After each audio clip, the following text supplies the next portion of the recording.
Hey, it's Dave Greenwood, author of Overcoming Distractions, the book.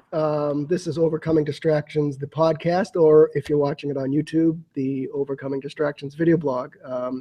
I am here today with Heather Havenwood, and she is a ball of energy. She's a serial entrepreneur, and I'm not going to talk anymore, at least for a minute or two. I'm going to let Heather take it over. I'm going to let her talk about her business coaching, marketing mentoring, just all around podcaster. So Heather, take it away. Tell us what's taking up your time lately. All right, David, that's really a horrible intro. That's the worst I've ever had. I know. I'm kidding. I'm kidding. It's fine. So there's this person here. I'm kidding. Thanks for having me. This is fun. So my name is HeatherHavenwood.com. I have some books out and stuff. I talk about, the first thing I talked about for the first 7 years in my information marketing business was teaching men how to date women, which we talked about, which is a lot of fun. And now I've kind of moved, added to that. Now I help empower women on owning who they are. And then I'm in your book, Overcoming Distractions, because I'm a big old ADD crazy person. So yeah.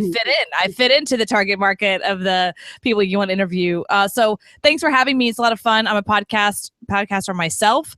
I've called The Win with Heather Havenwood. You can check it out, HeatherHavenwood.com. But more importantly, I'm an entrepreneur, serial entrepreneur. I'm like a lot of entrepreneurs where we know we're a little nutty. We know we're creators. And then how in the hell do we make money, right? So I've created the art and science of failing and succeeding around that for the last 15 years.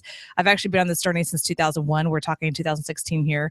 And it's been a journey. It really has been a journey of figuring out how do you make money with all the creative ideas going on in your head. How do you stay on track? How do you stay on target?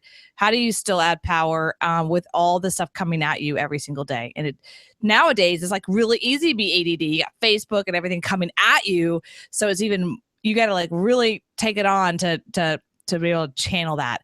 But I do believe that the people who have, as we call it, ADD or ADHD, I think they're more normal and they're more genius. They're the geniuses and the normal people in the world. And then everyone else is just a loser. So that's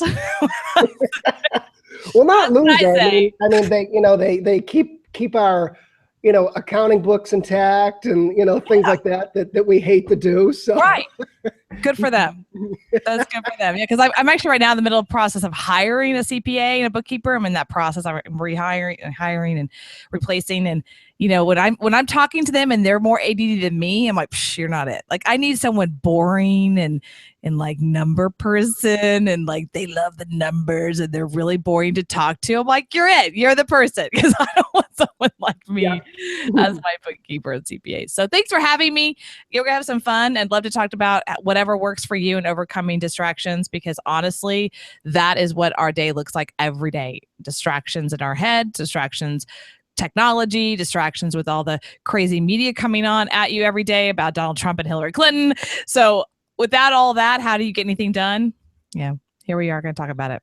Yeah, no, it's true. And I think, as you know, in the marketing and in PR space, where there were things that maybe we did 10 years ago that literally don't even exist anymore because of technology. And there's pros and cons to that. And I know that's one thing that I've struggled with, where I was basically a traditional PR guy, putting people on TV, newspapers, that type of thing. And then you literally have to fundamentally shift what you do. So talk about, being somebody with ADD and then having it. I mean, there's pros and cons to it. Like I said, there's the creativity where it's like, oh, cool, something else, But on the other thing, it's just like, not so cool. I have to learn, a new skill, which sometimes isn't always, second nature to somebody with ADD. I mean, how do you find juggling all these balls in terms of being in the marketing space? Do you have fun with it? Do you like live and breathe it? Is it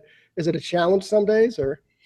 Yeah, absolutely. You know what? I do something that I had to learn a long time ago as a kind of a tactic. If we say, I live from my calendar. And I really mean that. It's very structured. The reason I do that is so that I can get and be productive. If I just get online, I'll never get anything done. I mean, I literally have to live from my calendar, and I create from my calendar, meaning I'm going to do this for an hour. I'm going to do this for 30 minutes. I'm going to do this from that. And if the more I focus on that structure, the more I can get done, especially as someone who has ADD. And I tell that story in your book. And I was diagnosed when I was 7, and you got to get the world of it. You know, I'm only 32. Just kidding. I'm 41. So this is in the 80s. Right. So you can get the world of 80s. This is before the big boom of the ADD market. And so I was being pushed pills, Ritalin at the time. And of course, I was one of those girls that didn't take it. I was like, "Oh, sure, mom." And then I like put it in my pocket or something, because I didn't like having that thing called something's wrong with you. Right. So of course, what that do as a child, it made me an overachiever. Nothing's wrong with me. I'm going to overachieve to prove to you nothing's wrong with me. I didn't use it as a hook or as a cane. I used it as I'm going to prove to you, and I don't want anyone to know. You know, now as I'm older and I understand what it really means, ADD, it just means that we're thinking 3 times the 3 steps, 4 steps, 10 steps ahead of everybody else. And we're moving faster, and then we're wondering why no one can speed up, right? No one can catch up. That's kind of what it's about. How do you use it? How do you use that power in business? You allow yourself to go 3 steps ahead. You allow yourself to go 10 steps ahead. You allow yourself to fail. I think one of the biggest challenges in today's quote unquote school space, I know for me, was, hey, Heather, do you want to redo 4th grade? No. Okay. Well, you got to go to 5th grade. Okay. Do you want to redo 5th grade? No, so there was no room to fail. There was no room to cut your knee and go, oh, I screwed that up. I got to redo 5th grade. But in entrepreneurship, you have to fail all the time. The only way to succeed is to move through the failure. Well, they don't even keep kids back now. Really? They just push you through. They just nope. They don't keep kids back. I mean, they get extra help as they progress, but it's not like, oh, you're staying back, because they think it's too detrimental to their progress. So I guess you can. I disagree with that. I mean, think about sports. I mean, have you ever met anyone who's really good in sports and look at them and go, "You've ever missed the ball or dropped the ball or missed the kick?" Of course they have. I mean, it's through the failure that you succeed. And then of course they go out in the real world and entrepreneurship world, if they choose that space, and go, okay, now go mess up as much as possible. They're like, what? I don't know how to do that. How do you fail? And that was what my problem was. And so I talk about in my book, From Bankruptcy to Sexy Boss. It's really, I had to learn it's okay to fail. I had to give myself permission to fail. And it's eye-opening when you give yourself full permission to fail. I remember a friend of mine said to me, and through my tears, you gotta remember, like, here's the world of, I'm bankrupt. I'm in, my house is going through foreclosure. I have literally no money. I have no backup plan. I'm 30 and I feel like my life is over, and I'm just in tears, and I'm kind of at this boot camp weekend retreat thing. And a friend of mine, Bill, says to me, and he's not the most loving guy. He's like a really awesome business person, but he's not the most loving guy. And he said, okay, grab a pen. I grab a pen. He's like, okay, I want you to do everything I say. Now write this down. And basically had me write, like, I, Heather, give myself full permission to fail. And I could barely write it. I mean, it's simple, right? But because I never gave myself permission to fail, you never really give yourself permission to succeed, right? You really can't succeed without giving yourself full permission to fail. The cool stuff about failing is that you can allow your brain to go fast. You can allow your brain to go, let's create, implement. And then if it fails, you're not freaked out. You're like, okay, tweak it, turn it off, stop it. What do we do? How do we make it work? So give yourself permission to actually start solving something versus just shutting everything out. No, and I think you're right. I think and whether you have ADHD or not, I think there's 2 types of people, where you fail and then you crash and burn, or you fail and you walk away and you're like, oh, thank God, let's move on, Yeah. Well, I was the first one for a long time. I was trying to prove myself all the time with the ego. I had a big ego of like, I'm smart, you're not, I can prove it, right? So when the thing happened, everyone has their thing. Some people, it's like a divorce tragedy. Sometimes it's, whatever their thing is to kind of wake them up, whatever that is. Hopefully it's not that major, but mine is bankruptcy, because at a young age, my parents got divorced. I was like, oh, I got that one, right? They're idiots. Yeah, I'm a kid, right? My parents are idiots. And then the bankrupt. One of my parents went to bankruptcy. I'm like, well, I'm not an idiot like that parent, so I'm better than that. Right? I'm a teenager, so you got to get the world of that. And then I'm in entrepreneurship world, and all I ever had was success because I barreled through stuff.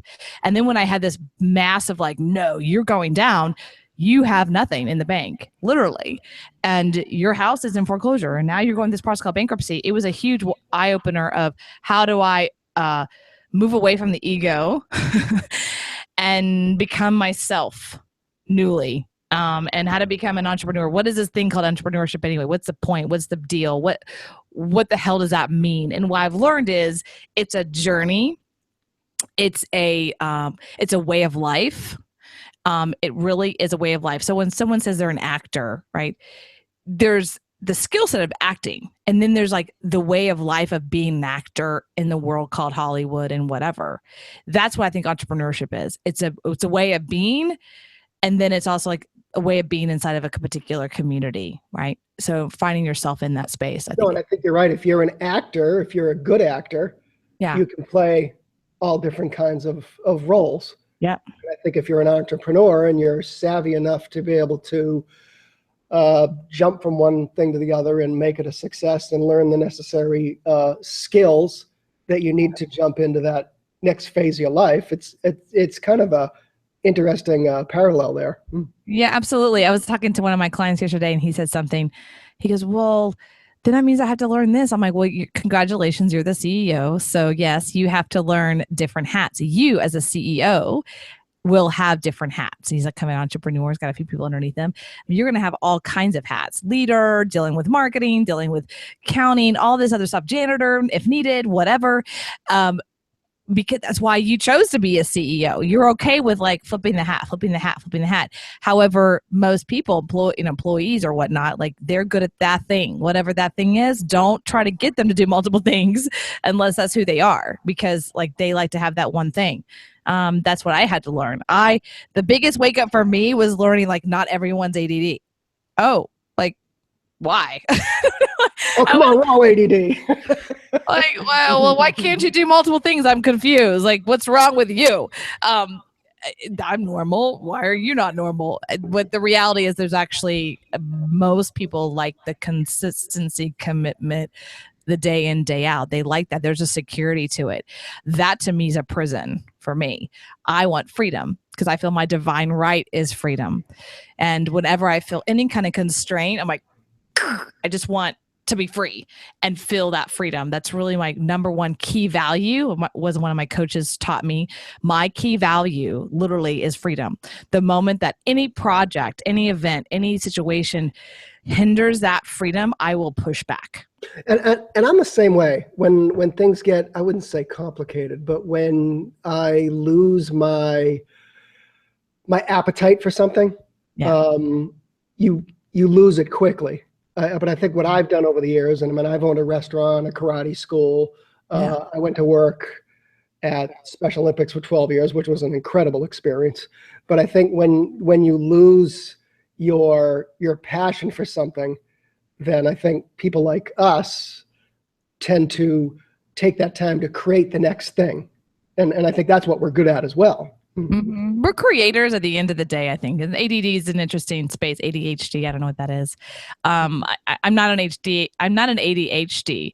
I'm the ADD. Someone said to me, I'm sensitive, whatever you want to label it, but I hear everything. I mean, like I will be in a room and I hear everything. I feel everything. I feel the energy. I hear everything. And so there's like a sensory overload sometimes, such that I react to all the information, and I have to kind of stop myself. So as an entrepreneur coming at you with all this software and stuff like that, you asked me that original question, I'm constantly learning new software. I'm constantly taking on new things, not because I like it. No, it's more like this is what it looks like to be an entrepreneur. And the moment I get to that, like, okay, this is just what it looks like, and it's constantly changing. And I chose internet marketing or digital marketing, whatever you want to call it. It constantly changes, and I got to constantly keep up. It's not something you'll be stagnant in. I just don't see it stagnant. I think in most careers you can stay stagnant. Not all, but like a lot, like lawyer. You can doesn't change that much. The rules don't change that much, that fast. Even in healthcare, there's things coming down the pipeline, but they don't massively change day to day. With us, like you'll have a Google slap in 5 minutes. Like, crap, what's that? What happened there? Google's changing their algorithm. Boom. Recently Hangouts just changed. I did a whole new thing. Well, okay, what's the change? What happened? Facebook. Oh, now we're doing this versus that. You're constantly having to move yourself around elements that you don't have a lot of control of, right? No, when you have clients, like we do, where we may be responsible for a whole host of things. Yeah. Where it's SEO, social media, traditional forms of marketing, email marketing. And you're right. You're like, oh, Google just changed their algorithm. Oh, they just did it 3 months later. And now Facebook's like, okay, well, we know people like your page, but you're not going to get in front of them unless you pay us now. I mean, and it's just like, you got to keep going to your clients and saying, okay, this changed. Now we have to do this. It's just like, wow.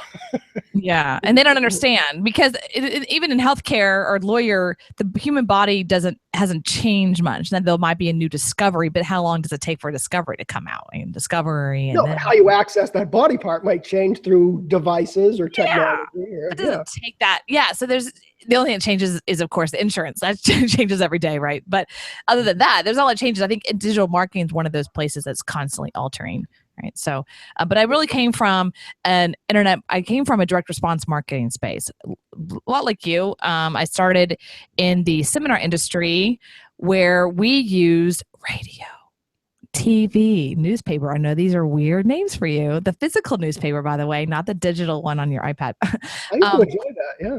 But yeah, the thing you did this to, like, look, it's the newspaper. Okay, yep. That thing, we would put full page ads in, and we would drive people to this thing called a seminar, an event. What's really interesting lately, I listen to a lot of talk radio here in Austin, and lately I'm hearing all these ads like, come to our one-day event. We'll do a presentation, basically pitch for you for 90 minutes. Come. And I'm laughing because I remember back in 2001, 2, and 3, right, when we're still using heavy radio, heavy infomercials and radio, and then like the internet, like 05, 06 really started to come to play, and everyone just like stopped all that. And they're like, it doesn't work anymore, blah, blah, blah. And here we are, 2016, and they're going back to talk radio. They're going back to those fundamentals because at the end of the day, honestly, I'd rather have someone's ear for those 45 seconds than try to get an ad on Facebook where people are scrolling. I mean, it's way more, you're forced to listen to that 45 seconds of like, hey, come to our seminar, than going on Facebook and hopefully you'll get them an ad, right? So I think it's the more high touch, more technology we get, the more we want high touch, right? So I think that's what's happening. It's like reverse engineering everything. Exactly. Yeah. So from your experience, being I guess I'd call it a serial entrepreneur, and then being in this space where it does change rapidly. Yeah. What are some of those tips you give entrepreneurs that are, embarking, that's not a word, embarking on, marketing and PR programs, given kind of what we have in this year, 2016? I mean, how would you kind of lay out where somebody needs to kind of put their efforts, so to speak? So, okay, a couple things. In the world of PR right now, let's say for me, I would really love this medium called podcasting or Google Hangouts, what we're doing now. Podcasting shows, summits, radio, however you want to call the medium, because we're in a particular age where we can put this out on YouTube and it will go anywhere in the world. We'll put this out on iTunes. Like I just started a podcast called The Win. I'm on iHeart. I'm on TuneIn. I'm on iTunes. I'm on Stitcher, and on it goes. I mean, that's pretty incredible. I'm on all these different platforms, and I just added myself to a network, a radio network. Now, what's interesting though that I think is I really focus on from August 2015 till now, but for pretty much a full year, I focus really only on one thing: being a great guest, adding a ton of value. What I learned is being a great guest on like a show that's 30 minutes, 45 minutes is very different skill set than being a great guest on a TV snippet, because TV is talking points, right? And snippets and sound bites.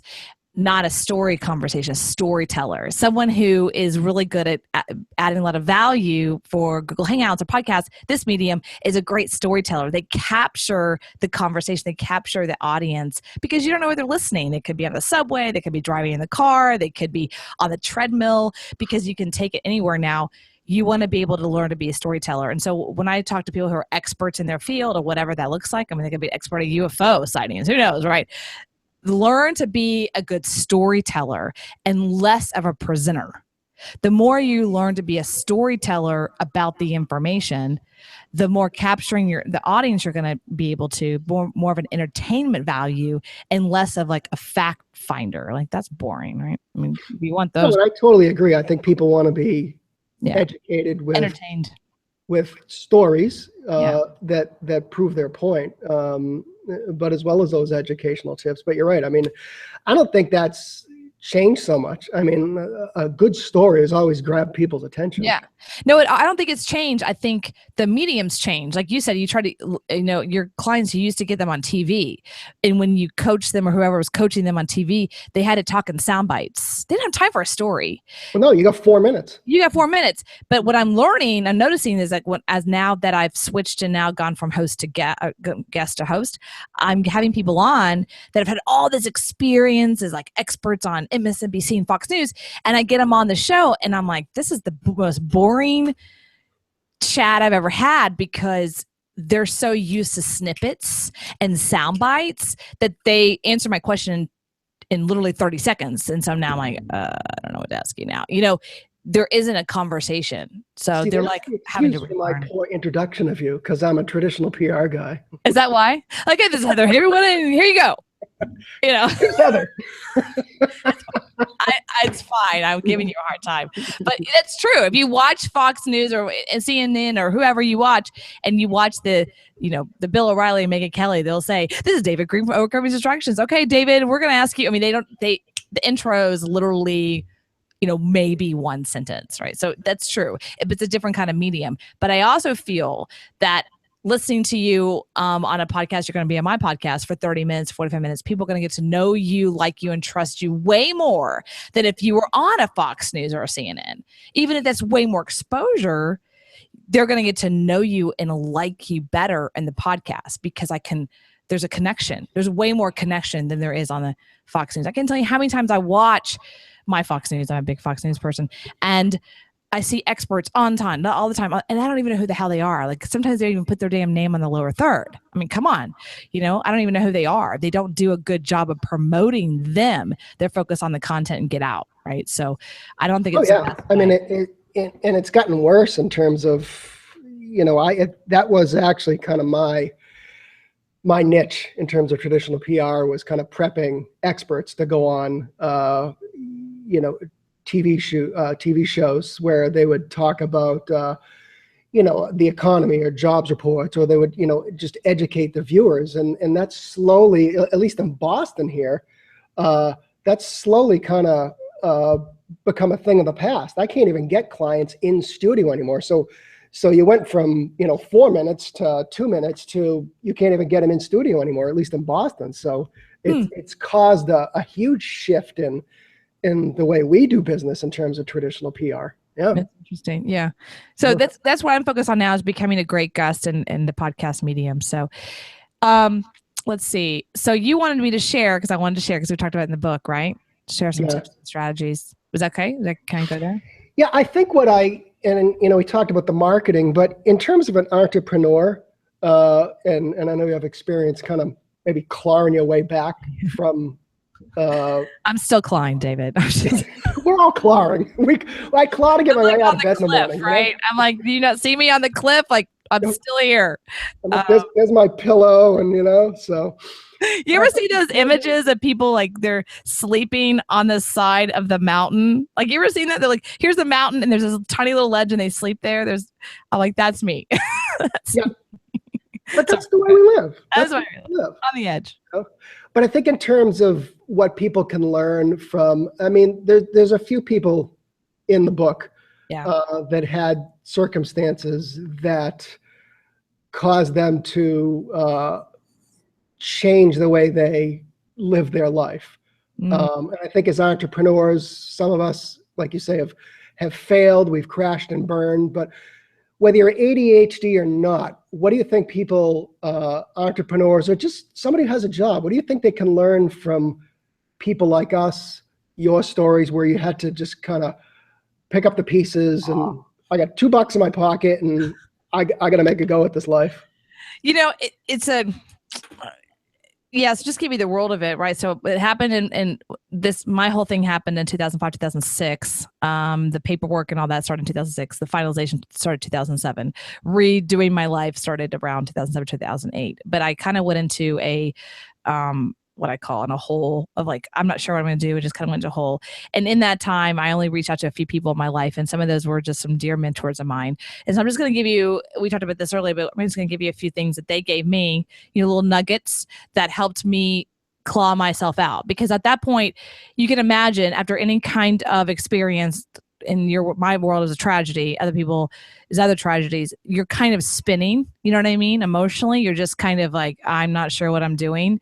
I call that like confusion. And when we're spinning emotionally, energetically, our brain, we don't have any power. And when you don't have any power, you can't get results. So now it's like that experience of like, no matter what you do, nothing's working. Like you're just spinning on a treadmill. That's me.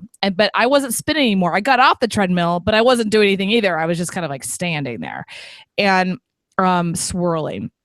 And so he said to me, you got to get really clear on what you want. Well, when you're in the middle of the swirl, you're just like, I don't know what that is.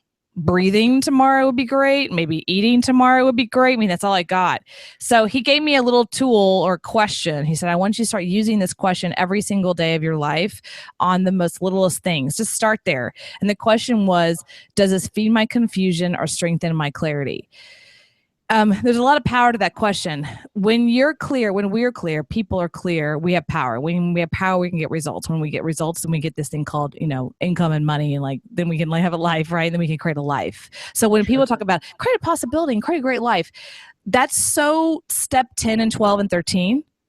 Maybe the clearest thing they can do right now is what they can do the next 10 minutes. All right. Or what they can go eat right now, or what can they say to their child right now? It's sometimes it's really tiny steps, and that's where I was at.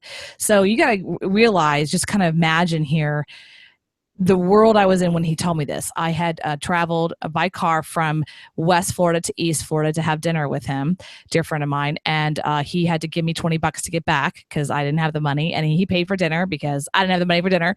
So he took me out and then gave me this amazing advice. And looking at him across the table, having our coffee after our dinner, and I'm in tears going, I don't know what the heck that means. Does this feed my confusion, strengthen my clarity? He's like, well, just start living from that. So that's what kind of helped me, what I call pull myself out of the abyss that I was in. You know what I mean? That was the rope that helped me, but I had to do it myself. He didn't do it. He just kind of gave me a little bit of a rope, and then I had to pull myself out. And so I started from a very small place of, does this, chocolate cake versus eating tilapia, does it feed my confusion, strengthen my clarity? Does working with this project and this person feed my confusion, strengthen my clarity? And slowly, the more I started focusing on the clarity of things, then things started opening up more and things started going faster, opportunities, situations, money, all that. So that's what I share with anybody. It doesn't matter if you're owner of a $3, $4, $5, $10 million company. You could even ask yourself that question on an employee. Should I fire this employee or not? Does it feed your confusion, strengthen your clarity? You'll know right then. Well, it's going to help the whole team if I fire them, or it's actually going to help them if I don't. Like, you'll know right then in that moment. That's my big one. The other one we talked about is, which kind of goes hand in hand, never stay where your presence is not valued. Again, at that time, I was like that person that you invited to anything, and I'm like, I'm here. Not even like, I shouldn't have been there. I'm like the bad person at the party, because I was just like, I'm here. I don't know what I'm doing here, but I'm here. I didn't, I'm talking about like that person. That was like that for me for a couple of years because I didn't know what I was doing. Right. So I was just spinning my wheels. I was that person. I was at that great place that if you brought me any MLM opportunity at that time, I would have grabbed it because I was so lost, right? And now you bring me one, I'm like, doesn't feed my confusion, strengthen my clarity. It causes a lot of confusion in my life. Thank you for the opportunity to move on. But I didn't have that power then. I was so hungry for anything, right? If you tell me the next biggest thing is this, I'm like, I'll do that. I'll do that. I was just so fearful that I would jump on into anything. And so what I learned was, when I create my great presence and I add value to myself, then when I, bring it to a situation, opportunity, a business deal, a Google Hangout, whatever it is, I'm adding my presence and my value, and I'm hopefully going to, be a positive thing to everybody. And it's causing clarity in their life, not confusion. The last thing I want to do is when I cause for others, like that's not good. Drama, right? But really, I think it's confusion, because in the ADD world, there's so much coming at us. Doesn't mean that we can't be clear, right? No, and that's and I think that's huge. And I talked about that with a couple of the ADHD coaches that are in the book. Is that when those that have ADHD are not clear, it could even be on a project that their boss gave them, then it ends up not getting done, or you procrastinate. And then that snowballs out of control. And if you're not clear on where you're going, then it just gets out of control. Mm-hmm. Yep. So that's a question I live by. Does this feed my confusion or strengthen my clarity? And you can teach that to your kids. It goes in every situation. You probably had a kid come to you, go, I don't know if I should go to football practice or soccer. I'm like, okay, well, does it feed your confusion, strengthen your clarity? It's so simple. And then also even relationships. Does this feed your confusion, strengthen your clarity? There's another one I just kind of want to share. I didn't share this one last time. This one. Okay, got it. Never keep anyone in your life that's not part of my fan club. Now, when I was taught this one too, this was about that time. And, when you're down in the dumps, as I call it, or hitting a rock or whatever, you reach for the people you think are going to be there, sometimes family. And then when they're not, it hurts, right? And you're like, okay, I thought like that was your job to be there, right, and you're getting mad at them. And what I had to learn and realize is just because we're blood or whatnot doesn't mean they're part of my fan club. Just because they're family doesn't mean they're part of my fan club.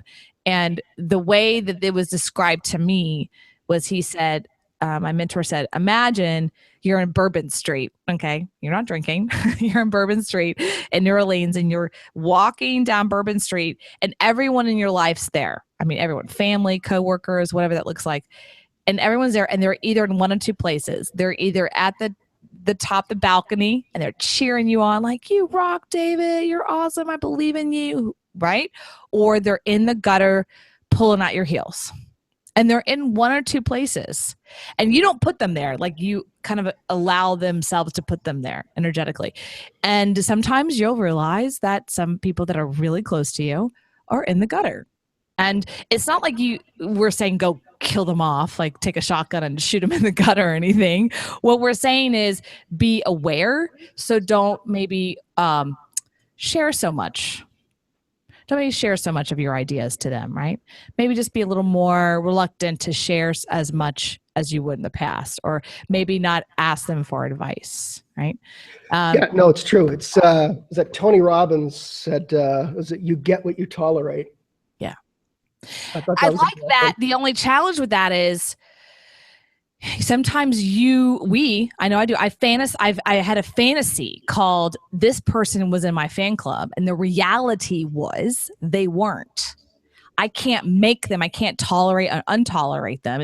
They are where they're at. I cannot change how they view me. I cannot change what their view of me is. Therefore, I can just only go, okay, that's their choice not to be part of my fan club. Now I have a choice to not tolerate that, but I think we forget, well, they're family. They have my best interest at heart.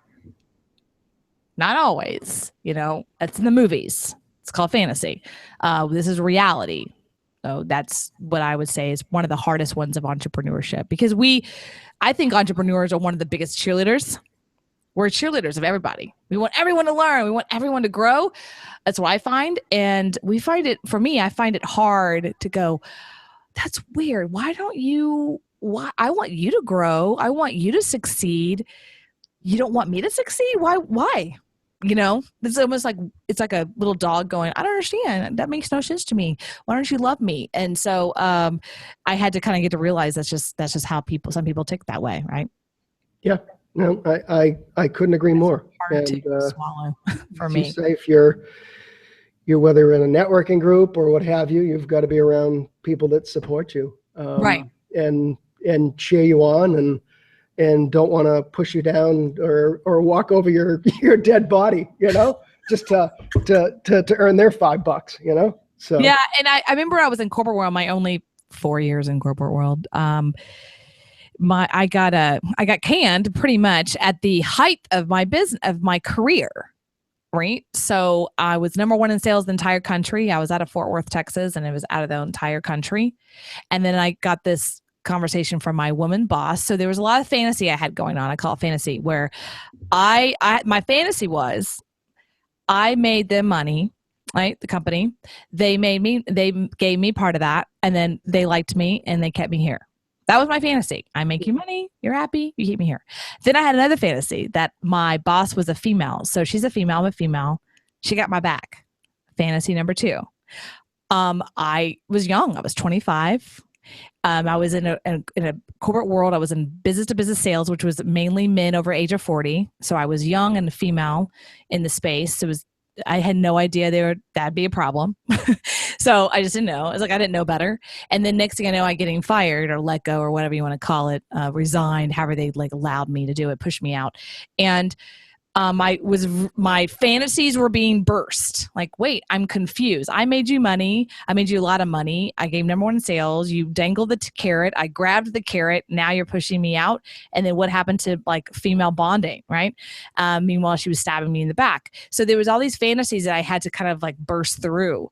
And as an entrepreneur, I had to learn, at the end of the day, I am the only person that has my back. And I have to really be aware of who is part of my fan club and who isn't. And again, it's not always who you think it is, your boss or someone who works for you or with you or your parent or your sibling. You think they would be part of your fan club because maybe you're part of their fan club, but not this other way around. So it's the awareness of the reality.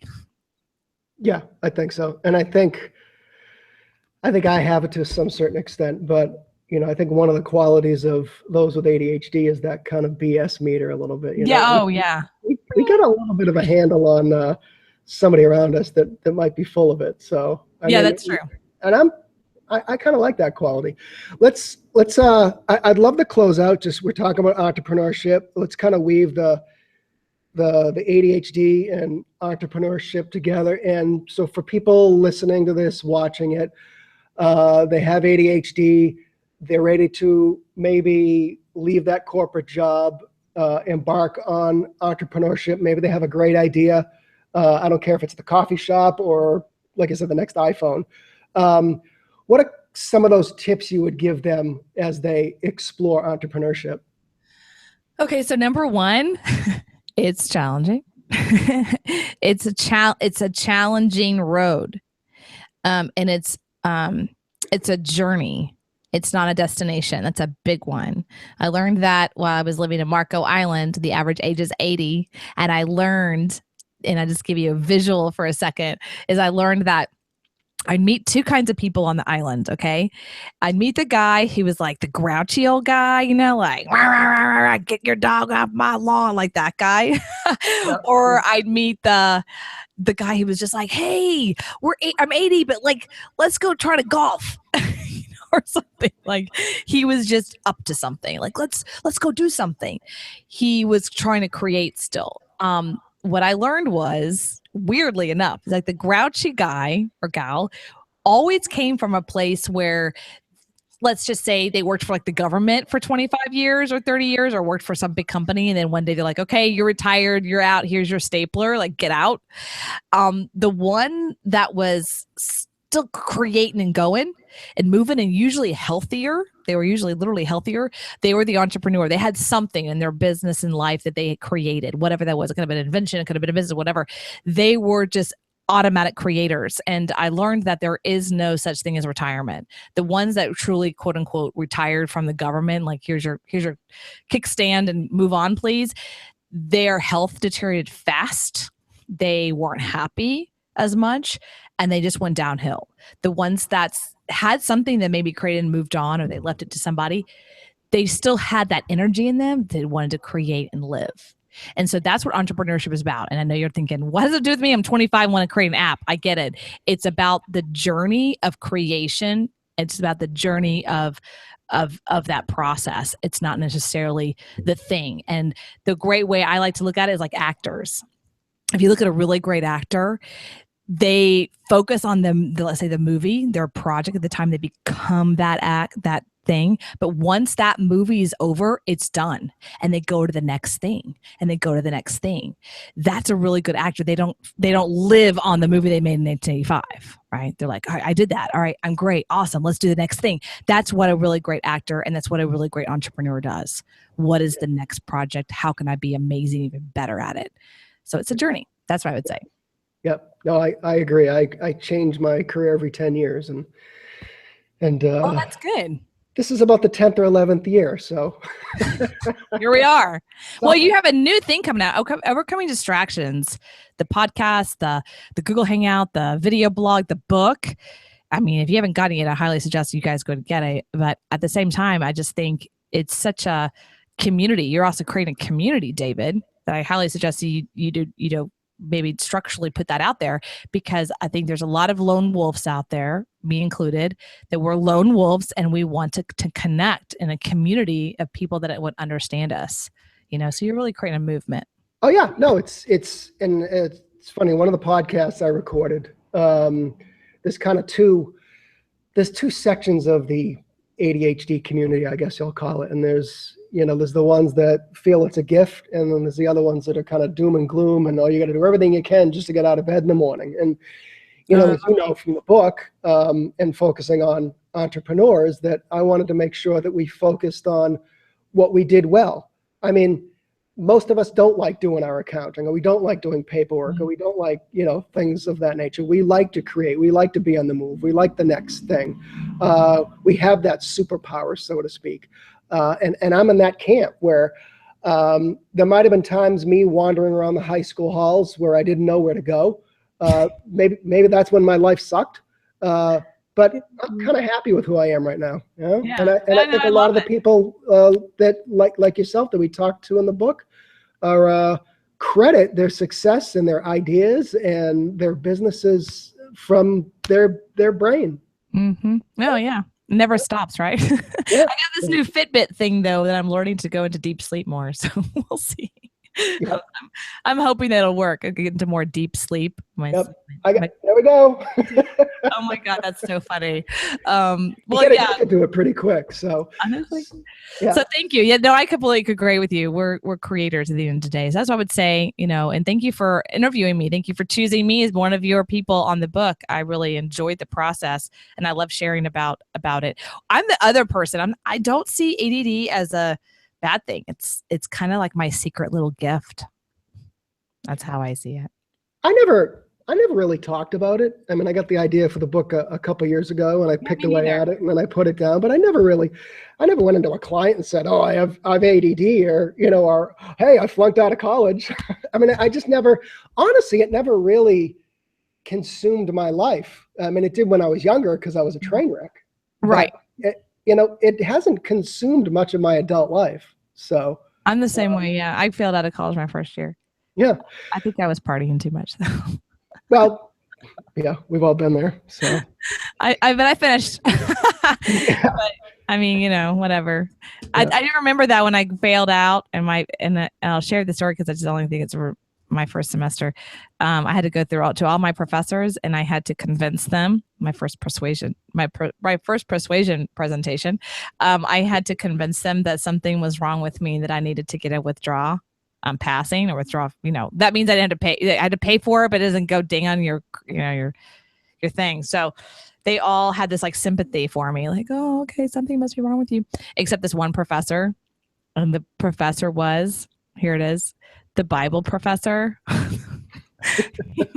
He had this like he had the best bullshit meter. He had the BS meter, and he's like, so let me get this straight. You got into Baylor on your own, no special thing, right? I'm like, yeah. So you got here on your own, and you had a 3.8 or something in high school, and you did this and this and this, and he's like reading off like my transcript or whatever. And I'm like, yeah. And he goes, and then you just failed out your first semester. Like, yeah. He's like, no, you just failed out. Like, you just didn't do the work. So you're going to withdraw, fail. And I still have 3 credits of Bible study failure on my transcript to this day because of that guy. But he was right. He was absolutely right. I just didn't do the work. And then my next semester, I got a 4.0. So there you go. Well, there you go. See, we can change. We can change. Someone just called me out. Someone's like, yeah, I call BS. You're getting like a withdrawal failure. I started tearing up and crying. Out of all the things, Bible study. Really? 3 credits of Bible study, a 0? God. I think as much as we hate it, maybe being called out isn't such a bad thing at times. So it's not a bad thing. No, it's totally a good thing. He basically was like, no, you're really smart. You're really intelligent. I call BS. You just didn't do the work. And I'm over here like, well, you're right. But just trying to do my performance of crying and like the tears. I'm trying to do my best Oscar Academy performance, but it didn't work. And didn't work. No. Whoever that guy is, thank you, and not so much, but thank you. So thank you. Thank you for having me. Thank you for having me on the show. I really appreciate it. I hope that story helped you and added value to your show. Yeah. So tell everybody how they can find you, how they can work with you, how you can help them. Sure. HeatherHavenwood.com. Go check me out. I'd love to work with you. I work with clients that are saying, hey, I want to take my business to another level. I work with specifically on the marketing strategies and sales strategies. How do I increase the revenue?